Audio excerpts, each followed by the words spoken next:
बिस्मिल्लाहिर्रहमानिर्रहीम। अस्सलाम वालेकुम नाज़रीन, आप यूट्यूब चैनल देख रहे हैं। मैं इमरान ख़ान हूँ। सफ़बंदी शुरू हो चुकी है और ये दो किस्म की सफ़बंदियाँ हैं, दोहरी है। यानी एक सफ़बंदी जो है वो आलमी सतह की है कि कुछ मुल्क एक तरफ जा रहे हैं, कुछ मुल्क दूसरी तरफ जा रहे हैं और वो अपने अपने हामियों को खड़ा कर रहे हैं। दुनिया में हालात ऐसे होते चले जा रहे हैं कि आपको कहीं ना कहीं अपना वोट रखना पड़ेगा, या इस जानिब या उस जानिब। एक ब्लॉक जो है उसको लीड कर रहा है चाइना, दूसरे ब्लॉक को लीड कर रहा है अमेरिका। इसके ऊपर हम बात करेंगे बाद में। अभी जो बात हो रही है दोहरी सफ़बंदी, मैंने क्यों कहा, या दो किस्म की सफ़बंदी का लफ्ज़ मैंने क्यों इस्तेमाल किया, वो इसलिए कि एक सफ़बंदी तो दुनिया में हो रही है आलमी सतह पे, और दूसरी हो रही है मुसलमानों के दरमियान भी। एक डिवाइड पैदा हो चुकी है। ख़ास तौर पे यूएई वाले मसले के बाद मुसलमानों ने एक बड़ी क्लियर डिवीज़न पैदा हुई है। कुछ लोग इसके हामी हैं, कुछ लोग इसके मुखालिफ हैं, और कुछ लोग ऐसे हैं जो अभी फ़िलहाल खामोश हैं और इसके ऊपर कोई पोजीशन ले नहीं पा रहे। मुसलमानों की क्योंकि हालात दुनिया भर के मुल्कों में बहुत अच्छे नहीं हैं, वो अपने मामलात में बहुत ज़्यादा फंसे हुए होते हैं, तो उसकी वजह से भी वो इतना क्लियरली चीज़ों को अपना देख नहीं पाते और ना उनके ऊपर जल्दी कोई ओपिनियन बना सकते हैं। फ़ायदा और नुकसान उनको बहुत ज़्यादा देखना पड़ता है, उसूल के अलावा भी। अब इसमें जो मैं मुसलमान मुल्कों की बात कर रहा हूँ, उनमें क्लियरली कुछ मुल्क हैं जो जाकर सऊदी अरब समेत कुछ मुल्क हैं जो जाके यूएई के साथ खड़े हो गए हैं बड़े क्लियरली। उनमें मिस्र है, उर्दन है, ओमान है, बहरीन है और सऊदी अरब है, और दीगर कुछ ममालिक भी हैं जो जाके यूएई के साथ खड़े हैं। और वो ये कह रहे हैं कि ठीक किया आपने, जो किया आपको यही करना चाहिए था। इजराइल के साथ आप ताल्लुकात बनाइए, फ़लस्तीन का मसला देख लेंगे। या उनके दिमाग में ये है कि कोई बात नहीं, फ़लस्तीनी जैसे हैं वो तो बहुत लंबे अरसे से वैसे हैं, तो वैसे रहें भी तो क्या फ़र्क पड़ता है, हम तो अपना फ़ायदा हासिल करें, हमें इस लड़ाई से क्या हासिल हो रहा है। या वो ज़हनी तौर पे शिकस्त तस्लीम कर चुके हैं और ये मान चुके हैं कि यहूदियों और ईसाइयों के पास, यानी मगरबी कुव्वतों और मिडल ईस्ट में बैठे हुए यहूदियों के पास वो ताकत मौजूद है जिसका मुकाबला अब नहीं किया जा सकता। लिहाजा ये शिकस्त तस्लीम करने के बाद उनके साथ मुआहिदों में जाने को वो अपनी आफियत समझ रहे हैं। उनको कुछ जदीद हथियार चाहिए, जदीद सामान चाहिए, जदीद टेक्नोलॉजी चाहिए लड़ने के लिए, ताकि वो दूसरे मुसलमान मुल्कों के ऊपर अटैक करके उनके ऊपर अपनी ताकत साबित कर सकें। दूसरी जानिब कुछ मुसलमान मुल्क हैं जो शदीद नाराज़ हुए इस सारे मामले में। उनमें तुर्की है, बड़ा सख्त स्टेटमेंट दिया उन्होंने। ईरान है, फ़लस्तीन है, कश्मीरी बहुत नाराज़ हैं, मलेशिया ने इसके ऊपर रद्दअमल दिया। दीगर कुछ मुल्क हैं जो कह रहे हैं कि नहीं, ये यूएई ने ठीक नहीं किया, मुसलमानों से गद्दारी की है, ये काम उसको नहीं करना चाहिए था। अब जो डिवाइड पैदा हुई है इसमें अरब और अरबों के हमायती एक तरफ हैं और अजम और उनके हमायती एक तरफ हैं। नबी करीम सल्लल्लाहु अलैहि वसल्लम की हदीस के मुताबिक किसी अरबी को किसी अजमी पर कोई फ़ौक़ियत नहीं है और ना किसी अजमी को किसी अरबी पे कोई फ़ौक़ियत है। मामला जो है वो तकवे का है, मामला जो है अल्लाह से रिश्ते का है, मामला जो है उम्मत मुस्लिमा के लिए अगर आप दर्द रखते हैं और उसके लिए आप कितना आगे बढ़ सकते हैं, इन चीज़ों का है। ये वो पैमाने हैं, बहुत सारे बेशुमार पैमाने हैं जिनके ऊपर ये तय पाया जाता है कि फजीलत किसको है। ज़रूरी नहीं है कि अगर आप अरबी हैं तो आप फजीलत वाले हैं, या आप अजमी हैं तो आप फजीलत वाले हैं, या आप फ़ारसी बोलते हैं तो आप फजीलत वाले हैं, या आप अंग्रेज़ी या उर्दू बोलते हैं तो आप नहीं। इससे कोई ताल्लुक़ नहीं है, आपके रंग से, आपके नस्ल से और आपके इलाके से इस चीज़ का कोई ताल्लुक़ नहीं है। अल्लाह ताला किसी को भी नवाज सकता है। जो खिलाफत उस्मानिया थी, ये लोग अरब तो नहीं थे, लेकिन इन्होंने 600 साल से ज़्यादा इक़्तिदार किया और अपनी खिलाफत को चलाया, 3 बड़े आज़मों में चलाया, तो अल्लाह उन पे मेहरबान हो गया। जब तक वो तलवार अल्लाह के नाम लेकर उठाते रहे मुसलमानों के हकूक़ के लिए, तब तक वो तलवार काम करती रही। और जब वो बादशाहत में कन्वर्ट हो गए, अयाशी में पड़े, तब उनको शिकस्त होना शुरू हो गई। तो उनकी सारी तारीख पढ़े तो आपको क्लियर हो जाता है। अब इसमें सबसे जो अजीब सूरत हाल है, मैंने आपको जिक्र किया वो मुल्क जो खुश हैं कि यूएई ने अच्छा किया, इसराइल के साथ ताल्लुकात बना लिए। दूसरा मैंने आपको कहा वो मुल्क जो खुश नहीं है, उनका मैंने आपको बताया जो बुरा समझ रहे हैं कि ये यूएई ने बिल्कुल ठीक नहीं किया, गलत काम किया है। अब तीसरे किस्म के कुछ मुल्क हैं जो खामोश हैं, और उनमें सबसे अजीब सूरत हाल पाकिस्तान की है। पाकिस्तान के फॉरेन ऑफिस ने एक स्टेटमेंट जारी किया है और वो स्टेटमेंट मैं आपके सामने अभी रख भी देता हूं। Pakistan on Friday said US broker deal between the United Arab Emirates and Israel to fully normalise their diplomatic relations could have far reaching implications, but stressed that its future approach on the issue would be guided by how Palestinians' rights are upheld.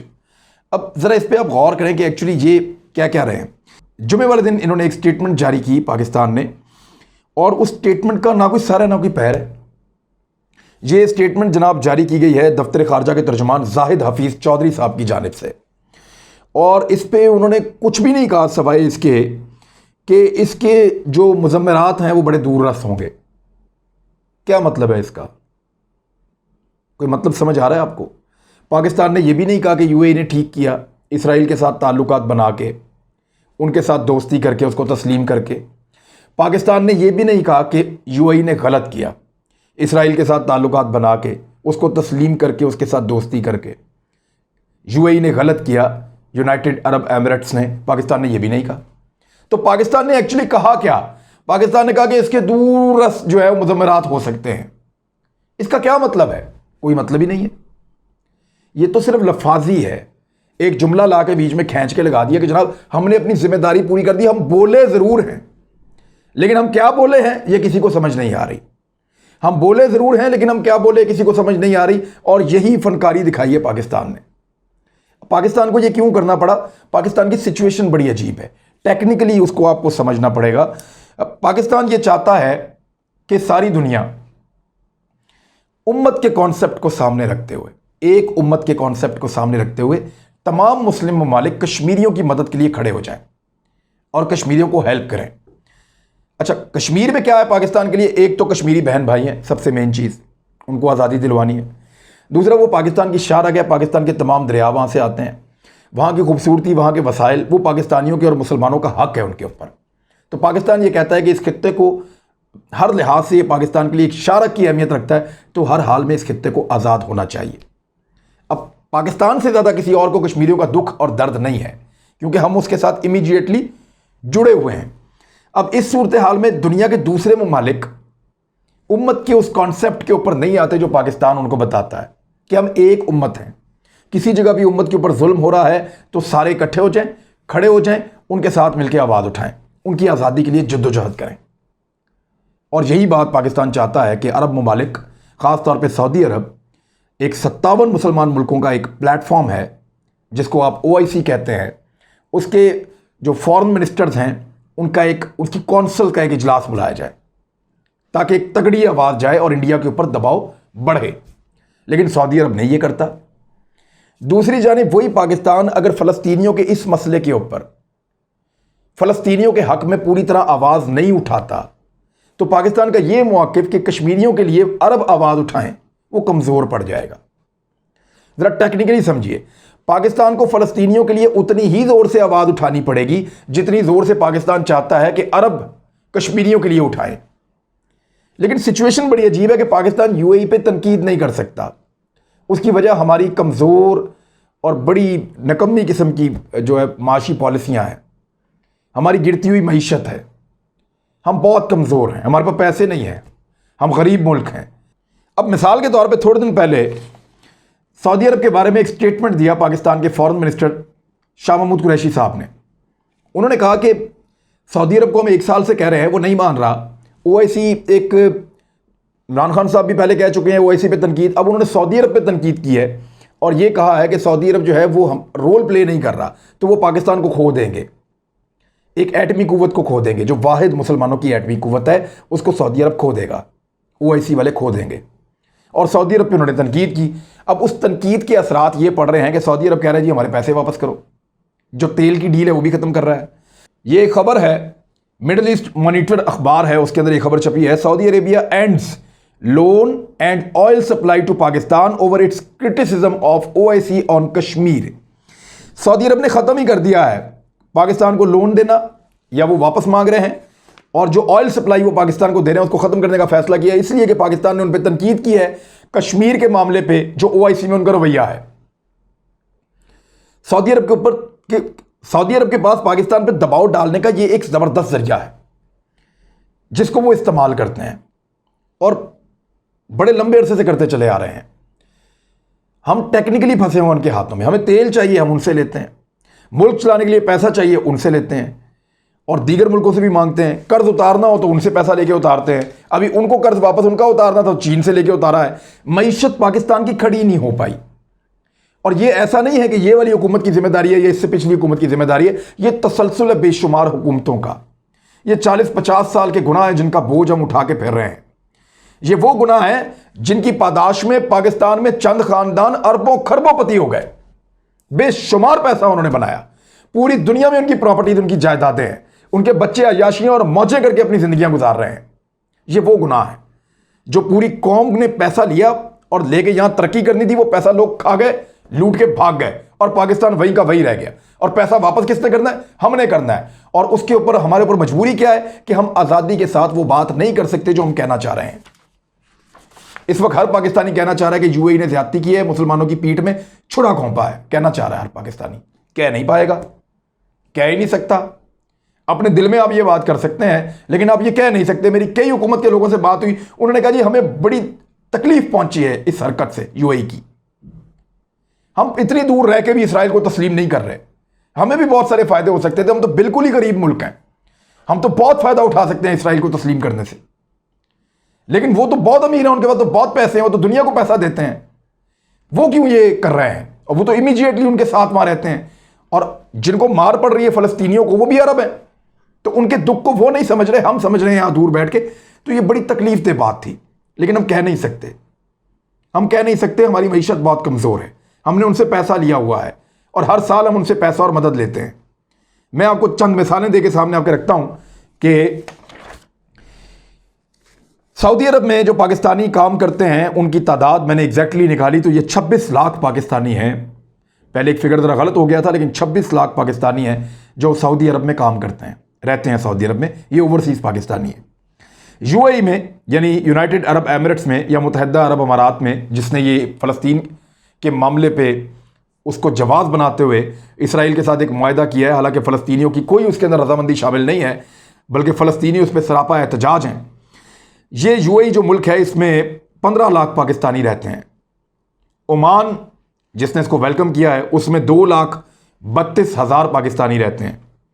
Qatar 1,25,000 Pakistani रहते हैं। Bahrain उसने भी इसको welcome किया है, 1,17,000 पाकिस्तानी वहाँ रहते हैं। कुवैत 1,10,000 पाकिस्तानी कुवैत में रहते हैं। अब ये सारे मुल्क हैं जो एक तरफ खड़े हुए हैं, पाकिस्तानी इनके अंदर रहते हैं। सिर्फ सऊदी अरब और यूएई, ये दो मुल्क जो है ना, यहाँ से जो पैसा आता है पाकिस्तानियों का हर साल पाकिस्तान में, वो $9 बिलियन सालाना है। $9 बिलियन सालाना, बहुत बड़ी रकम है, बहुत बड़ी रकम है। इस रकम से पाकिस्तान बेशुमार चीजें कर सकता है। ये वो पैसा है $9 बिलियन सालाना जो मुख्तलिफ चैनल से पाकिस्तान पहुंचता है, सिर्फ दो मुल्कों से, सऊदी अरब और यूएई। अब अगर वो इन लोगों को नौकरियों से निकाल दें, वो इन लोगों के ऊपर सख्तियां कर दें, कवानीन को सख्त कर दें, इनके लिए परेशानियां पैदा करें, तो पाकिस्तान कहां जाएगा? हमारे यहां पे तो नौकरियां नहीं है पाकिस्तान में, हमारे यहां पे तो सहूलतें नहीं हैं। और अगर ये लोग पाकिस्तान वापस आ जाते हैं, फ़र्ज़ करें 15 लाख एक हैं और 26 लाख एक हैं, लगभग 41 लाख तो इन दो मुल्कों में है। अगर ये 41 लाख और बाकी मिला के 50 लाख पाकिस्तानी वापस आ जाता है, अरब ममालिक नाराज़ हो जाते हैं, कहते हैं जी ले जाओ अपने पाकिस्तानियों को वापस, हम इंडियन से, बांग्लादेशियों से और दीगर लोगों से काम करवा लेंगे। अब तो उन्होंने यहूदियों के साथ भी अपना ताल्लुकात बना लिए हैं कि आप भी आ सकते हैं यहाँ पे काम करने के लिए, हम भी जा सकते हैं वहाँ पे काम करने के लिए।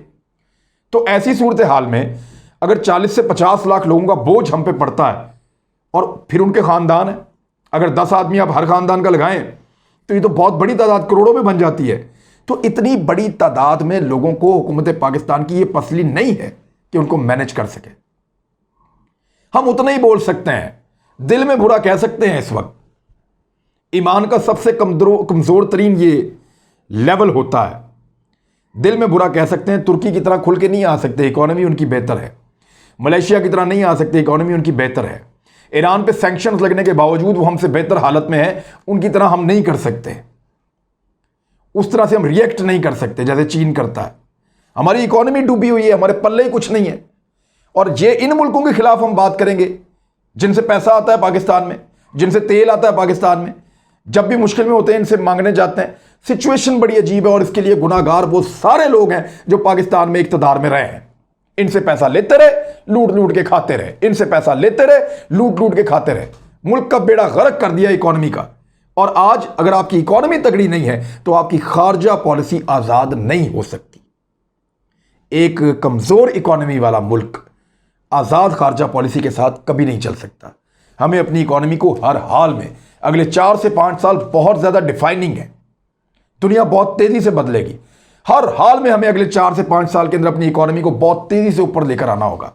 और अगर हम ये ना कर पाए तो फिर इसी तरह हम दिल में ही बुरा कहेंगे, जबान से भी नहीं कह पाएंगे, हाथ से भी नहीं रोक पाएंगे, अनफॉर्चुनेटली। हालांकि हम एटॉमिक पावर है, दुनिया की बेहतरीन फौज भी हमारे पास है, लेकिन हमारी इकोनॉमी जो है वो हमें परेशान करती है। शाह महमूद कुरैशी साहब के स्टेटमेंट के ऊपर इस वक्त सऊदी अरब में बहुत ज़्यादा रद्द अमल है। हो भी सकता है उनका नखरा है, उनके पास हमारे लोग काम करते हैं, वो हमें पैसा देते हैं, तेल देते हैं। आर्मी चीफ भी वहाँ पे जा रहे हैं मामलात को संभालने के लिए। हो सकता है वो मामलात संभाल लें आर्मी चीफ वहाँ पे और कोई अच्छी खबरें मिल जाएं। लेकिन शाह महमूद कुरैशी साहब के बारे में ये खबरें आ रही हैं कि मुमकिन तौर पे सऊदी अरब ये चाहता है कि इनको इस ओहदे से हटा दिया जाए, या वो आके पूरी एक क्लैरिफिकेशन दें और एक प्रेस कॉन्फ्रेंस करें और अपने बयान को वापस लें। अब ये बड़ी अजीब एक सूरत हाल है। शाह महमूद कुरैशी साहब ये वही आदमी है जिन्होंने अमेरिका के मामले में रेमंड डेविस के मसले के ऊपर इस्तीफ़ा दे दिया था और वज़ीर ख़ारजा नहीं रहे थे। तो क्या इस मसले के अंदर वो दोबारा से उस नहज पे पहुंच जाएंगे, या इमरान खान साहब उनके साथ खड़े होंगे, एस्टेब्लिशमेंट उनके साथ खड़ी होगी और आर्मी चीफ कोई ऐसा रास्ता निकालेंगे कि यहाँ हमारी भी इज्जत बच जाए और सऊदी अरब जो है उसके तहफ़्फ़ुज़ात भी दूर हो जाए, लेकिन साथ ही साथ उनको देखना होगा कि कश्मीर और फ़लस्तीन के कॉज को भी नुकसान ना पहुँचे। तो उम्मत का कॉन्सेप्ट प्रैक्टिकली तो अरबों ने ख़त्म कर दिया है। अब जो अरबों से हट के दूसरी कौमें हैं, अगर वो इस मसले को उठाती हैं तो पहले उनको उतना पैसा बनाना पड़ेगा, उतना ताकतवर होना पड़ेगा कि उनकी आवाज़ दुनिया में सुनी जाए, और पाकिस्तान उसमें सरे फहरिस्त है। अब तक लिए इतना ही। अपना ख्याल रखिएगा, हमारे चैनल का भी। अल्लाह हाफिज़।